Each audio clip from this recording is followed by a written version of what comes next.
All right, so let's just cut the crap and get right into this whole Peloton shit show. Mm.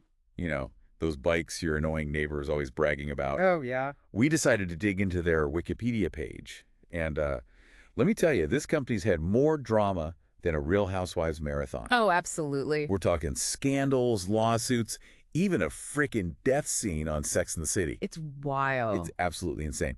So to help us break down this whole mess, we've got an expert in the house. Happy to be here. So, like, how the hell did Peloton go from being, like, the hottest thing in fitness to, well, whatever the hell this is? Right. It's a classic story of, like Icarus flying too close to the sun. They totally thought they were invincible. That's it. Hubris. Plain and simple. Okay, so back in 2012, this guy, John Foley, Peloton's founder, Yeah. he basically had this idea. Let's take those overpriced boutique fitness classes and shove them into people's living rooms. Makes sense. Slap a screen on a bike, charge a ridiculous monthly fee, and bam, fitness empire. They really tapped into something. Yeah, I guess. But was it genius or were they just lucky? It was more than just luck. Think about it. They really understood the desires of a specific audience. Those busy professionals, the ones who crave those trendy boutique studios, but are, let's be honest, too lazy or too busy to actually go. Yeah, okay, that's true.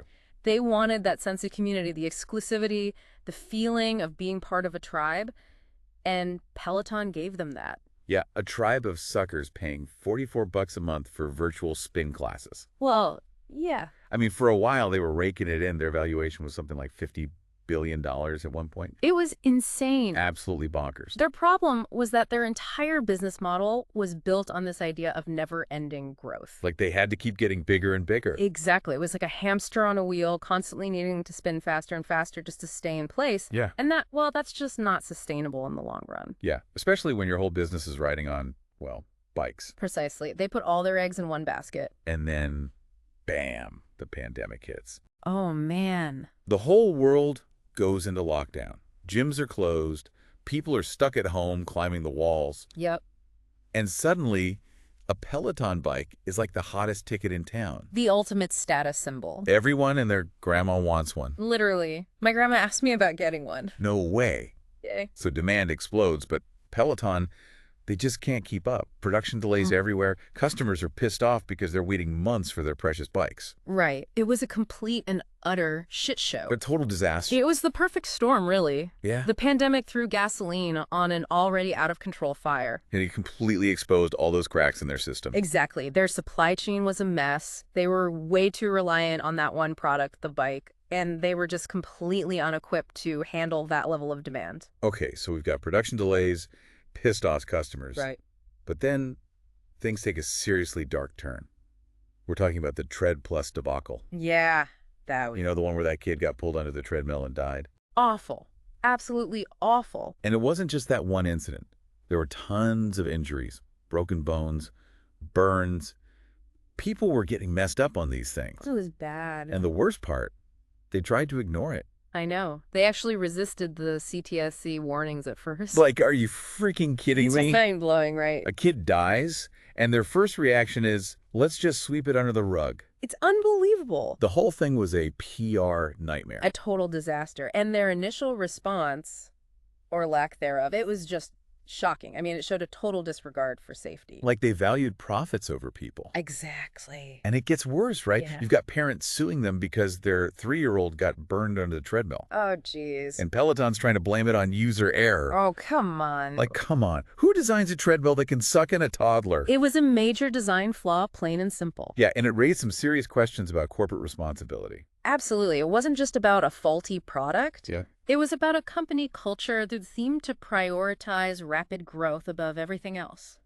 And they were willing to cut corners to achieve it. It seemed like it, yeah. And, of course, we can't forget about Mr. Big dropping dead after his Peloton ride on Sex and the City. Oh, yeah, how could we forget? Talk about bad press. Talk about bad timing. Their stock took a nosedive after that episode. It was rough. I mean, it shows just how vulnerable they were to, like, shifts in public perception. Right. Their entire brand was built around this idea of aspirational lifestyles and influencer culture. Exactly. So when something negative happens, it's going to stick. It tarnishes the image they worked so hard to create. They tried to do some damage control with that Ryan Reynolds ad, you know? Yeah, I remember that. The one where Mr. Big is magically back from the dead. It was clever, Yeah, it was funny. but it was too little, too late. Yeah, the damage was done. The public had already made up their minds. So at this point, they're basically a PR nightmare, right? Pretty much. I mean, what happens next? Well, that's when things really start to unravel. John Foley, the founder, he steps down. Oh, wow. And then the mass layoffs start.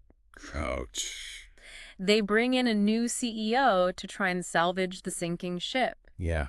Talk about a desperate move. It was like watching a slow-motion train wreck, you know, just this once mighty company crumbling before our eyes. So we've basically established that Peloton kind of screwed the pooch. Right. Oh, they majorly fucked up. Big time. But how did they even get to that point? Yeah, like they were riding high for a while. Exactly. Let's rewind back to those pre-IPO days, back when those bikes were basically status symbols. Yeah, they were like the Birkin bag of fitness equipment. Right. Like having a freaking Ferrari parked in your living room. Only way more embarrassing. They cultivated this image of exclusivity, community, and people ate it up. People were throwing money at them, desperate to be part of the Peloton tribe. Totally. And let's not forget the instructors. Oh, yeah, those guys were the real stars. They became like fitness celebrities, you Yeah. know, with their own fan bases and crazy social media following. People were obsessed. They were like fitness rock stars. Right. And that was a huge part of Peloton's strategy, creating that personal connection, that feeling of being part of something special. It was something traditional gyms just couldn't replicate. Yeah, but that whole pandemic boom, I think that's where things really went off the rail. Oh, absolutely. They were completely unprepared for that level of demand. Their supply chain basically imploded. Right. Manufacturing, delivery, everything was a mess. And customers were left hanging. Those wait times were insane. People were pissed. And then, to make matters worse, they get hit with not one but two major safety recalls. Oh, yeah. The Tread Plus debacle. A kid dies, and it's like they didn't even give a shit. Their initial response was awful. They tried to downplay the whole thing, blamed it on user error. It was a disaster. Then, the original bikes started having issues with the seat posts. More recalls. They were scrambling to contain the damage. Those recalls were devastating for their reputation. Talk about a PR nightmare. It completely eroded consumer trust. And it highlighted a serious lack of attention to safety and quality control. It's like they were so focused on growth, on pumping out bikes as fast as possible, that they completely forgot about the most important thing. Which is? Their customers. Making sure those bikes were actually safe to use. It was a classic case of prioritizing speed and profit over everything else. And the hits just kept coming. Right.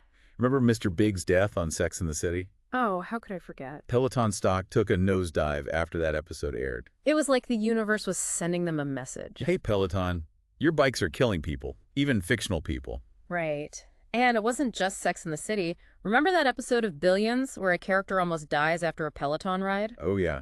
It was like a running joke at that point. It showed the danger of tying your brand so closely to these aspirational lifestyles. Because when those lifestyles start to look deadly, well, it's not a good look for your brand. Right. So basically, we're looking at a company that grew way too fast, lost sight of its values, and ended up paying the price. That's a pretty accurate assessment. So what did they do to try and fix this mess? Did they even try? They did try, but their attempts were, well, let's just say they were a little desperate. Desperate, like a contestant on The Bachelor who hasn't gotten a rose in 3 weeks. Exactly. Think layoffs, price cuts, outsourcing. Sounds desperate. They were throwing everything at the wall and seeing what stuck. They even started selling refurbished bikes. They did. It was a pretty big departure from their luxury fitness image. Yeah, no kidding. Trying to sell used Peloton bikes is like trying to sell a used Ferrari. Right. It just screams, we're desperate. So what else did they try? Did they come up with any other brilliant ideas? They also tried to expand their reach through partnerships, like with Amazon. Amazon, seriously. That's like a designer brand selling their stuff at Walmart. It was a strategic move, but it definitely highlighted a fundamental problem, their core product, those expensive bikes. Yeah, they're just not sustainable. Especially in a post-pandemic world. People are realizing they can get a decent workout without dropping thousands of dollars on a stationary bike. Exactly. So what's the prognosis, Doc? Is Peloton doomed? Can they pull off a miracle comeback? Honestly, it's tough to say. The fitness landscape is crowded. There are tons of cheaper alternatives out there. So what do they need to do? Reinvent the wheel. Maybe not reinvent it, but definitely refine it. They need to double down on what made them successful in the first place. You mean those celebrity instructors? Yes. Yes. They need to leverage that star power, expand their digital content, create a wider range of workouts, maybe even offer experiences that don't require the bike at all. So basically, they need to become more than just a bike company. Right. They need to be a fitness lifestyle brand, create an ecosystem that goes beyond the hardware. Interesting. So like maybe they could partner with other companies, offer personalized training programs, or even create their own line of fitness apparel. Exactly. Think outside the box. Find ways to appeal to a wider audience. So basically, Peloton's future is still up in the air. They could crash and burn, or they could rise from the ashes and become something even bigger and better. Exactly. It's a fascinating case study, really. It shows how even the most successful companies can fall victim to complacency. Yeah, and that sometimes you got to adapt or die. Exactly. All right, so we've talked about Peloton's crazy rise, their epic fuck-ups, and all their desperate attempts to, like, stay alive in this whole fitness game. It's been a wild ride. So, like, what's the final verdict? Is there any hope for these guys, or are they just going to go the way of the dinosaurs? Well, they're not extinct yet, Right. but they're definitely on thin ice. Yeah, they've taken some major hits. They have, but they've still got a pretty recognizable brand and a pretty loyal following. Yeah, but loyalty only gets you so far, right? Can they really turn this whole thing around, or is this the beginning of the end for Peloton? That's the million-dollar question, isn't it? I mean, the fitness world is a jungle out there. It's a bloodbath. Cutthroat. And there are so many cheaper alternatives popping up every day. Yeah, no one wants to spend thousands of dollars for a bike they'll probably use, like, twice a month. Exactly. So they need to find a way to, set themselves apart, offer something truly unique that justifies that hefty price tag. Okay, so what's the magic solution here? Do they need to, like, completely reinvent the wheel or just, I don't know, tweak things a bit?